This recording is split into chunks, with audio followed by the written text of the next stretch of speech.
चर्चा का विषय है कान्हा और हनुमान।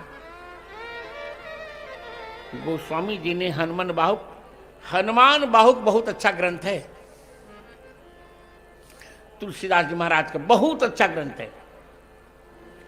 अभी 1 महीने पहले हमारे विद्यार्थी जानते हैं, सहसा मुझको दाहिने हाथ में बहुत पीड़ा हो गई थी, बहुत पीड़ा हो गई थी, बड़ी औषधियां की, ठीक नहीं हुआ। तो मुझे ध्यान में करे रे हनुमान बाहुक का प्रयोग करूं। मैं शपथ पूर्वक कह रहा हूं, मैंने हनुमान बाहुक का 11 बार पाठ किया और हमारे हाथ की पीड़ा छूमंतरिया न जाने कहां चली गई।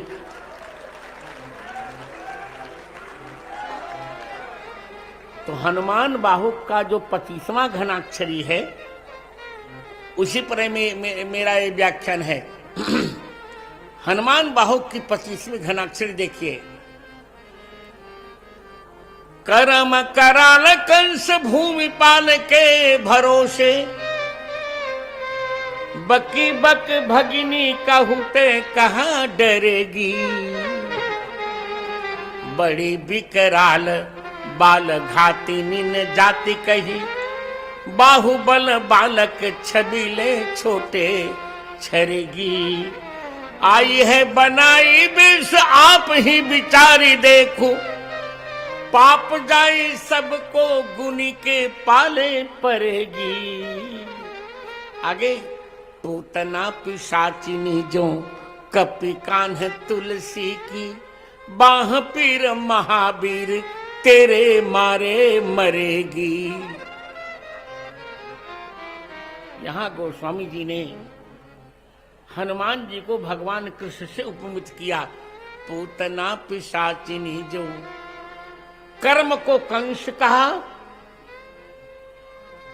पूतना को बाहु पीड़ा को पूतना कहा, और हनुमान जी को श्री कृष्ण कह दिया कि जैसे पूतना को कन्हैया जी ने मारा था, उसी प्रकार हनुमान जी आप मेरी बाहु की पीड़ा को मार डालिए, समाप्त कर दीजिए। पूतना पिशाचिनी जो कपि कान्ह तुलसी की, बाह पीर महावीर तेरे मारे मरे।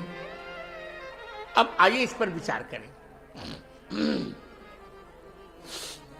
3 दिन विचार करते हुए मेरे हो गए, आज चौथा दिन। हनुमान जी को कृष्ण की उपमा क्यों दी?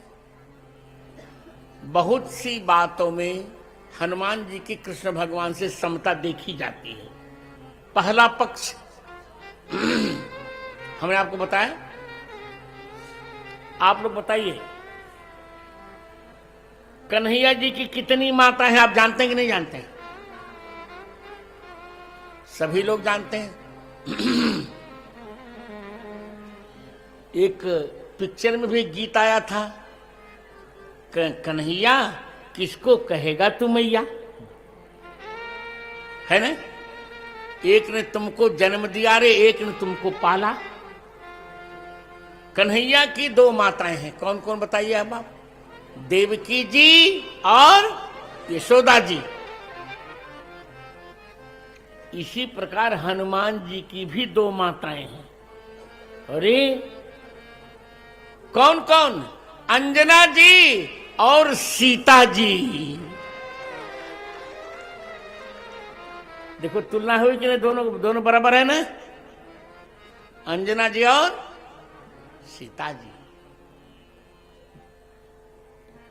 अंजना जी ने जन्म दिया हनुमान जी को, और सीता जी ने वास्तव में हनुमान जी को पाला। अंजना जी से जब कहा कि भूख लगी है, तो अंजना ने कहा मैं फल नहीं दूंगी।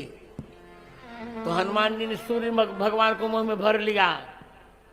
और जब सीता जी से कहा, सुंदरकांड का वह प्रकरण कितना प्यारा है, और है भी बहुत प्यारा सुंदरकांड। मैं तो कहूंगा सबको रामचरितमानस जी का सुंदरकांड पढ़ना चाहिए। तिवारी जी, शिव कुमार शास्त्री जी जो बहुत बड़े वैयाकरण हुए 20वीं शताब्दी में, उस सुंदरकांड का पाठ अनुलोम विलोम दोनों करते थे।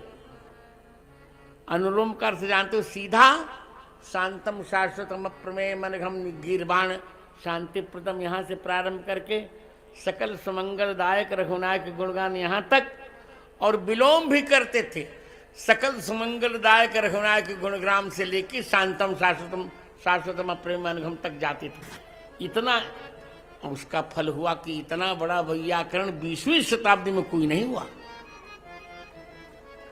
बहुत सिद्ध प्रयोग है सुंदरकांड रामचरितमानस जी का। मैंने रामचंद्र दास को भी आज्ञा कर दी है कि प्रतिदिन तुम्हें सुंदरकांड करना ही करना है, और उसका फल उसको मिल रहा है। अब जब रामचंद्र दास मंच पर बोलते हैं तो मेरा मन गदगद हो जाता है, अब निश्चित है अब अच्छा हो जाएगा। सुंदरकांड का मैं सबको राय दूंगा कि सभी को सुंदरकांड जी का पाठ करना चाहिए। और मेरा संपादन लीजिए, गीता प्रेस ने बहुत बड़ी बड़ी गलतियां की हैं सुंदरकांड में। यद्यपि गीता प्रेस ने काम बहुत किया, पर काम करने से क्या, पाठ तो शुद्ध होना चाहिए। अब सुंदरकांड का जो 44वां दोहा है, राम सेवक जी जान जाएंगे कि सुनकर हंसी आती है। उभय भांत तिहि आनहु हंसिकह कृपा निकेत, जय कृपालु कहि कप चले अंगद हनु समेत। अब बताओ हनु क्यों कह दिया? वैयाकरण लोग जान जाएंगे कि ये एक पद है, मतुप प्रत्यय के कारण ये अखंड पद है, ये है कि नहीं?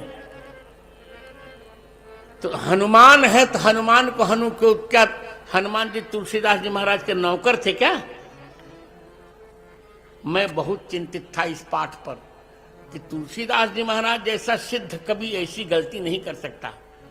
तो मैंने इसकी गुजरात की एक पुरानी प्रति देखी सुंदरकांड की, वहां इसके विरुद्ध पाठ लिखा था, उभय भांत तिहि आनहु हंसिकह कृपा निधान, जय कृपालु कहि कप चले अंगदादि हनुमान। ये पाठ मिला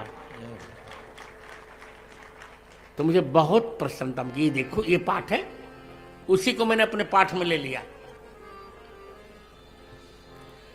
आपको एक पाठ और बताऊं, किष्किंधा कांड के 23वें दोहे में जब हनुमान जी को रामचंद्र जी भगवान मुद्रिका दे रहे हैं, तो गीता प्रेस ने पाठ छापा है, बहु प्रकार सीत ही समुझायहु, कही बल बिरह बेगी तुम आयो। अर्थात सीता जो को तुम समझाना, उनको बल और बिरह कहना। अब सामान्य व्यक्ति भी सोच सकता है कि हनुमान जी ब्रह्मचारी हैं और राम जी के पुत्र भी हैं, तो क्या कोई पिता अपने पुत्र से अपनी और अपनी पत्नी के बीच के विरह की बातें करेगा? क्या ये मर्यादा नहीं टूटी? जबकि नियम ये है कि बहुतों ने श्री राम कथा लिखी है, पर जैसी मर्यादा तुलसीदास जी महाराज ने निभाई ऐसी किसी ने निभाई नहीं। हमारे शरीर के बाबा, जिनको यहां दादा कहते हैं, पितामह से पिता के पिता, साकेतवासी पंडित सूर्यबली मिश्र जी एक छंद पढ़ा करते थे। वो कहते थे, बहुत अच्छा कहते थे, सूर अनेक, सूर अनेक फिरे कण मागत, पैवह सूर सा स्वाद कहाँ। हजारों दृष्टिहीन फिरते हैं पर सूर जैसा स्वाद है क्या? बहु झांझ मजीरे बजाती फिरे, बहुत सी महिलाएं झांझ मजीरा बजाती हैं, पर मतवाली पे मीरा सी याद कहाँ। नरसिंह भट्ट बसे सबके घट में, उन्हें काढ़ी में को प्रहलाद कहा। मित्रों, रघुनाथ कथा बहुतों ने लिखी, पर तुलसी जैसी मर्जाद कहाँ।